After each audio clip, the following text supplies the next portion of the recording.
Hello दोस्तों, आप सब लोग कैसे हैं? मुझे उम्मीद है आप सब लोग अच्छे होंगे। आइए, आपका एसपी स्टडी 80 चैनल में स्वागत है। वीडियो शुरू करने से पहले आपसे रिक्वेस्ट है कि मेरे एसपी स्टडी चैनल को बच्चों सब्सक्राइब कर दो, लाइक कर दो और शेयर कर दो। ऑल आइकन पर क्लिक कर दो, क्योंकि मेरे जितने भी वीडियो आए अपडेट आपके फ़ोन में तुरंत के तुरंत आते रहें। ठीक है बच्चों? तो देखिएगा, मैंने अभी तक आप लोगों को थ्योरी पढ़ाई, ठीक है? थ्योरी में क्या था, जब तक आपको बच्चों थ्योरी नहीं पता होगी तब तक आप लोग एमसीक्यू क्वेश्चन नहीं कर सकते हो। सीटेट हो, टेट हो, एसएससी हो, रेलवे हो, पुलिस हो, कोई भी वैकेंसी हो, ये ऐसे क्वेश्चन है बेटा कि हर एक एग्जाम में आते हैं। तो आप लोगों को ध्यान से पढ़ना है। इससे पहले आप लोग मेरे चैनल को सब्सक्राइब जरूर कर दीजिएगा और लाइक जरूर कर दीजिएगा। आइए देखते हैं क्वेश्चन। तो देखिए बेटा, ये आपको क्वेश्चन लिखा दिख रहा होगा। पढ़िए क्वेश्चन में क्या है। क्वेश्चन नंबर 1 है हमारा, निम्न में से कौन सी विषम आवाज संख्या है? क्या पूछा गया है? निम्न में से कौन सी विषम आवाज संख्या है? तो आप ऑप्शन में देख लीजिएगा क्या क्या लिखा है। 1, 9, 3, 15। ठीक है, आप लोग बताइएगा इसमें से कौन है। तो आइए हम बताते हैं आप लोगों को कौन सी विषम आवाज संख्या है। पहले तो आप ये देखिएगा विषम कहा गया है। ऑप्शन नंबर 1 देखिएगा, विषम है क्या? है विषम है। 9 है विषम। 3, 15, ये मतलब चारों जो हमारे ऑब्जेक्टिव है बेटा, चारों ही विषम हैं। ठीक है, तो ये है हमारी कंफ्यूजन वाली बात। तो क्या हुआ इसमें, कौन सा सही होगा ऐसे नहीं बता सकते। इसमें आवाज संख्या और लिखा है बेटा। तो आइए देखते हैं जो विषम आवाज संख्या है। आवाज संख्या क्या होता है, मैंने आपको बताया था, जिनके केवल 2 गुणनखंड हो। क्या बच्चों? जिनके केवल 2 गुणनखंड हो। जिनके केवल 2 गुणनखंड हो। 2 गुणनखंड हो, वही हमारी आवाज संख्या कहलाती हैं। तो आइए देखते हैं। तो इसमें देखिएगा जो 1 है हमारा, ठीक है, यानी कि पहले तो विषम संख्या सब है, तो हमको क्या करना पड़ेगा, सब ऑब्जेक्टिव संख्याओं में गुणनखंड करना पड़ेगा, तभी हम जान पाएंगे। तो देखो बेटा, एक बात समझिएगा, टाइम जरूर लगेगा, लेकिन आपको एक एक सवाल ऐसे माइंड में घुस जाएगा, कभी जिंदगी भर नहीं भूल पाओगे। मैं दावे के साथ बोल रही हूँ। अगर आप ध्यान से नहीं पढ़ोगे, ये सोच रहे होगे मैम बहुत टाइम लगाती हैं, तो क्या करें बेटा, अगर हम जल्दी जल्दी और टीचरों की तरह पढ़ा देंगे तो आपको समझ में नहीं आएगा, बस ऐसे ही करते रह जाओगे। तो आप ध्यान से समझो, टाइम जरूर लगेगा, बट आपको बिल्कुल समझ में आ जाएगा। ठीक है, तो देखते हैं 1 का गुणनखंड 1 ही होगा ना, और 9 का 1, 3 और 9, इसके 3 हो गए। ठीक है, ये भी नहीं है हमारा, ये भी नहीं है। ठीक है, क्या बोला, जिनके केवल 2 गुणनखंड हो। शर्त पहले ही रखी है, मैंने आपको थ्योरी में पढ़ाया था। तो 3 का गुणनखंड 1 और 3, और इसका 1, 3, 5, 15। तो आप लोग देख लीजिएगा, ये भी नहीं है मेरा, ये भी नहीं है विषम आवाज संख्या, और ये भी नहीं है। तो कौन सी है बच्चों? इसमें देखो 2 हुए ना गुणनखंड, तो हमारा कौन सा ऑप्शन नंबर सही है? सी। तो क्या बोलेंगे, कौन सी विषम आवाज संख्या है? तो आंसर सी। 3 है हमारी विषम संख्या। ठीक है, आवाज विषम संख्या। आगे देखिए। तो आइए देखते हैं क्वेश्चन नंबर दूसरा क्या है। सबसे छोटी भाज्य संख्या कौन सी है? क्या सबसे छोटी भाज्य संख्या कौन सी है बच्चों? आइए देखते हैं। तो मैंने भाज्य संख्या पर पहले आप जाइएगा, उसमें क्या है, भाज्य संख्या की जो हमारी डेफिनेशन है मैंने आप लोगों को बताई थी, जिनके गुणनखंड 2 से अधिक हों। जिनके गुणनखंड 2 से अधिक हों बच्चों। ठीक है, यानी कि आप लोग इसमें चेक करिएगा पहले। ठीक है, गुणनखंड करेंगे तभी आपको बिल्कुल करेक्ट पता चलेगा। 1 है, इसका गुणनखंड 1 ही आएगा। जो 2 है हमारा, 1 और 2 से कटेगा, 2 गुणनखंड हो गए। 4 जो है हमारा, 1 से कटेगा, 2 से कटेगा और 4 से। ठीक है, और ये 1 और 3 से। इसमें शर्त देखिएगा आप लोग, क्या है शर्त, जिनके गुणनखंड 2 से अधिक हो। जिनके गुणनखंड 2 से अधिक हो। तो आइए देखते हैं क्या है। तो इसमें ये मेरा इसमें एक ही गुणनखंड है बच्चों, ये भी गलत हो गया। इसमें 2 हैं, 2 से अधिक होने चाहिए तभी हमारी भाज्य संख्या होगी। तो इसमें देखिए 1, 2, 3, 2 से अधिक हो गए बच्चों, तो यही हमारी सबसे छोटी भाज्य संख्या है और ये भी हमारी नहीं होगी। तो ऑप्शन नंबर कौन-सा सही है? सी, यानी कि सबसे छोटी भाज्य संख्या बच्चों कौन है? 4 है। आइए आगे देखते हैं। तो क्वेश्चन नंबर 3 देखिएगा क्या है? सबसे छोटी अभाज्य संख्या कौन सी है? देखिए सबसे छोटी भाज्य संख्या और सबसे छोटी अभाज्य संख्या में बहुत कंफ्यूजन होता है। ये आप लोग ध्यान से पढ़िएगा, अपने माइंड में बिल्कुल फीड कर लीजिएगा। अभी मैंने बताया था आप लोगों को सबसे छोटी भाज्य संख्या कौन है? कमेंट में लिखिए, मैं जरूर देखूंगी आप लोगों की। सबसे छोटी भाज्य संख्या कौन है बच्चों? 4 है। अब क्या पूछा गया? सबसे छोटी अभाज्य संख्या कौन सी है? क्या सबसे छोटी अभाज्य संख्या? तो अभाज्य संख्या का मैंने आप लोगों को बताया था शर्त कि जिनके गुणनखंड केवल 2 हों, ठीक है? तो इसमें देखिएगा जो ये 2 है हमारा, 1 होगा और 2 होगा हमारा, इसका गुणनखंड 1 और 3 होगा, ठीक है? और इसका 1 ही रहेगा और इसका 1 और 5, यानी कि पूछा गया है सबसे छोटी अभाज्य संख्या। तो हम अगर देखें तो इसमें अभाज्य संख्या ये भी है बच्चों, अभाज्य संख्या ये भी है बच्चों, अभाज्य संख्या ये भी है, यानी कि इसमें पूछा क्या गया है कि छोटी अभाज्य संख्या, तो सबसे छोटा 2 है हमारा, 3 भी बड़ा है और 5 भी, तो सबसे छोटी अभाज्य संख्या कौन है? 2 है, ठीक है? आगे देखिए। आइए देखते हैं क्वेश्चन नंबर 4 क्या है? सबसे छोटी पूर्ण संख्या, सबसे छोटी पूर्ण संख्या, अभाज्य संख्या और भाज्य संख्या का योग क्या होगा?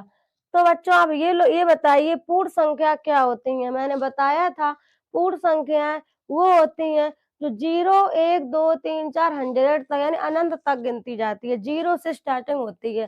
तो आप लोग यहाँ से देखिएगा जो हमारी पूर्ण संख्या है, ठीक है? पूर्ण संख्या लिख लीजिएगा। जैसे कि तो ये मान लीजिए कि सबसे छोटी पूर्ण संख्या, सबसे छोटी पूर्ण संख्या, सबसे छोटी पूर्ण संख्या बच्चों हमारी 0 होगी, क्योंकि 0, 1, 2 डॉट डॉट इन्फिनिटिव तक जाती है ना, तो यहाँ पर हमारी 0 होगी सबसे छोटी, ठीक है बच्चों? तो आगे देखते हैं क्या है सवाल में। अभाज्य संख्या और भाज्य संख्या का योग क्या होगा? सबसे छोटी पूर्ण संख्या लिख लिया, अब आया किसका? अभाज्य संख्या का नंबर। तो सबसे छोटी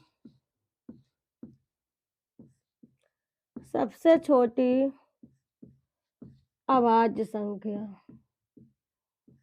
सबसे छोटी अभाज्य संख्या बच्चों क्या है? 2, मैंने बताई थी अभी इसके पहले क्वेश्चन था जो। आगे देखते हैं, अब आया हमारा भाज्य का नंबर, तो यहाँ लिखेंगे सबसे छोटी भाज्य संख्या कितनी होती है बच्चों?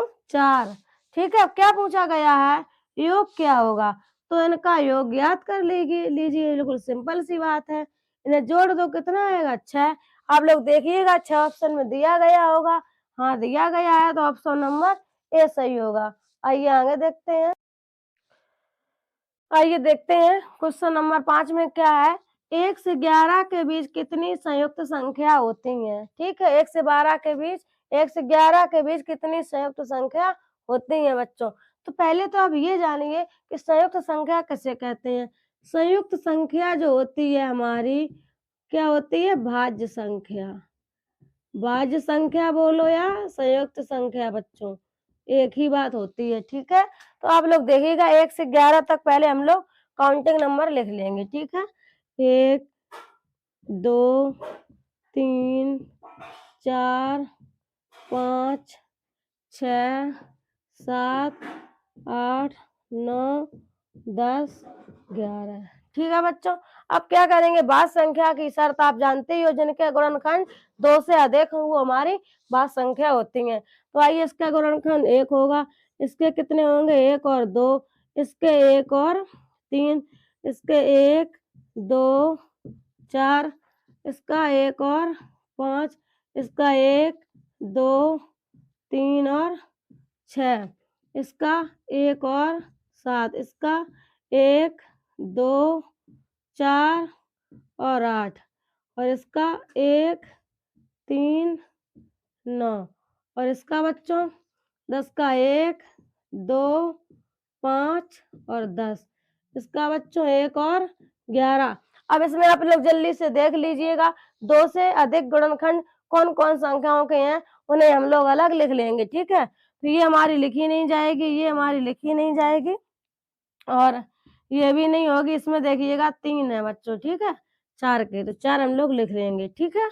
और ये 5 हमारी लिखी नहीं जाएगी, 2 गुणनखंड है, ये हमारी लिखी जाएगी, ठीक? 6 इसके भी हमारे 2 से अधिक गुणनखंड है, ठीक है? 7 हमारी लिखी नहीं जाएगी क्योंकि इसमें 2 गुणनखंड है, 8 भी हम लिख देंगे क्योंकि 2 से अधिक गुणनखंड है। अब 9 भी हमारी लिखी जाएगी क्योंकि 2 से अधिक हैं और 10 भी हमारी लिखी जाएगी, 11 हमारी नहीं लिखी जाएगी, ठीक है? तो कितने हो गए, क्या पूछा गया?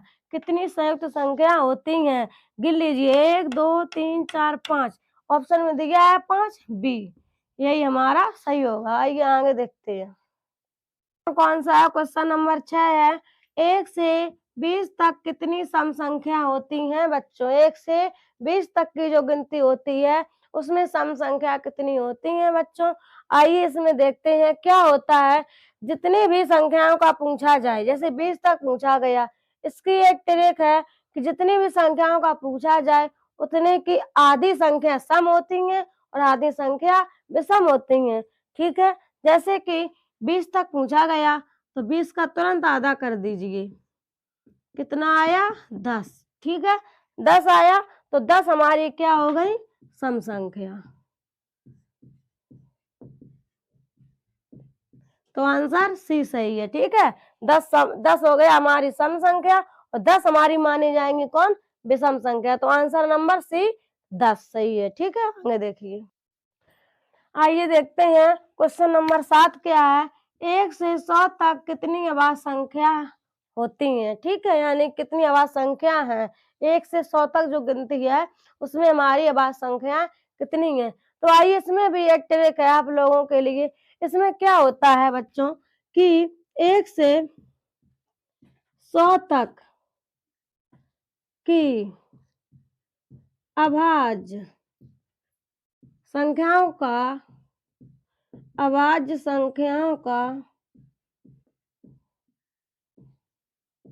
कोड होता है बच्चों, वो आप लोग याद कर लीजिए क्या?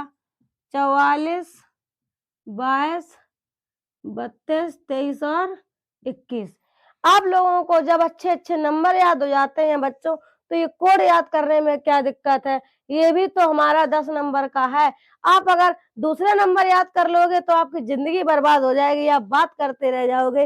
अगर आपने ये नंबर याद कर लिया बच्चों, तो आपकी लाइफ बन जाएगी। आपका कभी आवाज़ से रिलेटेड कोई भी क्वेश्चन गलत नहीं होगा। तो आप लोग ये नंबर ज़रूर याद कर लेना मेरे तरफ से, ठीक है?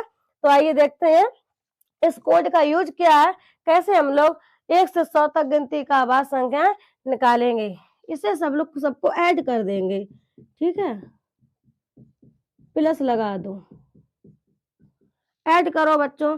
4 4 8, 8 2 10, 10 2 12, 12 3 15, 15 2 17, 17 2 19, 19 3 22, 22 2 24, 24 1 25। कितना आया हमारा? 25। तो 25 यानी कि 1 से 100 तक गिनती में जितनी अभाज्य संख्याएं होती हैं, कितनी होती हैं? 25। ऑप्शन नंबर बी सही है, ठीक है? तो आइए आगे देखते हैं। आइए देखते हैं क्वेश्चन नंबर 8 क्या है हमारा? निम्न में से कौन सी सहभाज्य संख्या है? तो सहभाज्य संख्या मैंने आप लोगों को बताया था, जिसका HCF 1 आए या जिन संख्याओं में 2 का भाग ना जाए, जिन 2 जोड़ों में 2 का भाग ना जाए या HCF 1 आए, कॉमन नंबर 1 आए, तो उसे हम क्या कहते हैं? सहभाज्य संख्या कहते हैं। आइए देखते हैं। ये जो हमारी ये 2 से कट जाएगी तो 5 10 2 18, ठीक है? कट गई, ये हमारी संख्या नहीं है सहभाज्य। और ये देखिएगा 2 दूनी 4, 2 एकम 2, 2 एकम 2, ठीक है? ये भी कट गई, ये भी नहीं है, ये भी कट जाएगी 2 ती 6, 2 एकम 2, 2 ती 6, ये भी हमारी नहीं है। इसको देखते हैं, ये हमारी नहीं कटेगी, 2 से ये कट जाएगी तो ये नहीं कटेगी बच्चों, तो क्या होगा? ये हमारी 1 से कटेगी, ये भी खुद से कटेगी, ठीक है? तो हमारी जो है सहवाग संख्या कौन है बच्चों? 22,35। ठीक है, आप लोगों को समझ में आ रहा होगा, मुझे उम्मीद है। आगे देखते हैं। आइए क्वेश्चन नंबर 9 है हमारा, प्रथम 100 पूर्ण संख्याओं में एक कितनी बार आएगा? यानी कि जो प्रथम हमारी 100 पूर्ण संख्याएं हैं उसमें एक कितनी बार आएगा? ऑप्शन आप लोगों को दिए गए हैं। जिन लोगों को पता हो, आ रहा हो क्वेश्चन, वो लोग कमेंट में बता सकते हैं हमें कमेंट के जरिए। चलिए ठीक है, मैं तो बता ही रही हूँ आप लोगों को। तो क्या करेंगे बच्चों, ध्यान देंगे, यहाँ पर मिस्टेक हो जाती है, आप लोग ध्यान देंगे। पूर्ण संख्या, ठीक है, पूर्ण संख्या कहाँ से शुरू होती है बच्चों? 0 से। 0, 1, 2, 3 डॉट डॉट 100 तक आ गया ना। तो 100 प्रथम 100 पूर्ण संख्या में, यानी कि हम लोग 99 तक आएंगे। 0 को लगाकर हमारी कितनी 100 संख्या हो जाएंगी बच्चों। 1 से 99 तक एक हो ही गया ना, 0 को ऐड कर लेंगे तो हमारी 100 हो जाएंगी। 100 लिखने की कोई जरूरत नहीं है क्योंकि पूर्ण संख्या बोला गया इसीलिए। ठीक है, तो एक कितनी बार आएगा आइए देखते हैं। 0 लिखा है, जब 1 से हम लोग करेंगे ना, 0 से कोई मतलब नहीं, 1 पूछा गया कितनी बार आएगा, तो क्या करेंगे 1। ठीक है, 1 बार आएगा ना, 1 बार, फिर 10 में आएगा 1, ठीक है, फिर 11 में आएगा, फिर 12 में, 13, 14, 15, 16, 17, 18, 19, ठीक है, फिर 20 के बाद 21 में आएगा, 31, 41, 51, 61, 71, 81 और 91। ठीक है, अब इसे जोड़िएगा, एक कितनी बार आया बच्चों? 1, 2, 3, 4, 5, 6, 7, 8, 9, 10, 11, 12, 13, 14, 15, 16, 17, 18, 19। 19 बार आया, लेकिन 20 बार आएगा, कहाँ मिस्टेक हो रहा है? 21, 31, 41, 51, 61, 71, 81 और 91। ठीक है, यहाँ से जोड़ा नहीं जाएगा। हाँ, ये है एक मिस्टेक, इससे भी जोड़ा जाएगा ना, ये एक एक लिखा 2 बार, यहाँ पर 2 बार जोड़ा जाएगा। 1, 2, 3 और 4। 11 में 2 बार है ना, 1 1 4 हो गए। 5, 6, 7, 8, 9, 10, 11, 12, 13, 14, 15, 16, 17, 18, 19 और 20। ठीक है, तो कितना आया? 20। तो ऑप्शन नंबर हमारा ए सही हो जाएगा, यानी कि प्रथम 100 पूर्ण संख्या में एक 20 बार आएगा बच्चों। ठीक है, आगे देखिए। चलिए आइए देखते हैं, अगला क्वेश्चन हमारा है क्वेश्चन नंबर 10। प्रथम 100 प्राकृतिक संख्याओं में एक कितनी बार आएगा? आइए देखते हैं, इसमें बहुत कंफ्यूजन होती है बच्चों को। मैंने इससे पहला जो सवाल था 9 नंबर का मैंने पढ़ाया था, 100 पूर्ण संख्याओं में एक कितनी बार आएगा। तो पूर्ण संख्या में मैंने 0 को शामिल किया था, 99 तक मैंने लिखा था। ठीक है, इसमें प्राकृतिक संख्याएं पूछी गई हैं, तो आप लोगों को पता होगा जो प्राकृतिक संख्या होती हैं बच्चों, वो 1 से शुरू होती हैं। कहाँ से? 1 से। प्राकृत संख्या कहाँ से? 1 से स्टार्ट होती हैं। 1, 2, 3 डॉट डॉट 100 तक पूछा गया है ना। तो क्या पूछा गया? 1 कितनी बार आएगा? तो आप लोग जान सकते हो, पहले मैंने 0 से स्टार्ट किया था 99 तक, तो हमारे कितने आए थे? 20 बार 1 आया था। मैंने 100 को ऐड नहीं किया था बच्चों से, मैंने 100 को ऐड कर लिया है, तो ये भी एक मेरा जुड़ जाएगा, प्लस 1 बराबर 21 हो जाएगा। यानी कि 100 प्राकृतिक संख्याओं में एक 21 बार आएगा। तो ऑप्शन नंबर आपको दिख रहा होगा, ऑप्शन नंबर डी है बच्चों, ये हमारा सही है। ठीक है बच्चों, मुझे उम्मीद है आप लोगों को मेरी एमसीक्यू की क्वेश्चन क्लास अच्छी लगी होगी। तो आपको अगर अच्छी लगी हो तो मेरे चैनल को सब्सक्राइब जरूर कर दें अगर अभी तक ना किया हो बच्चों, और शेयर भी कर दिया करो मेरे चैनल को, ताकि आपके दोस्त भी पढ़ सकें। तो ठीक है, मैं इसी के साथ आपसे विदा लेती हूँ। धन्यवाद।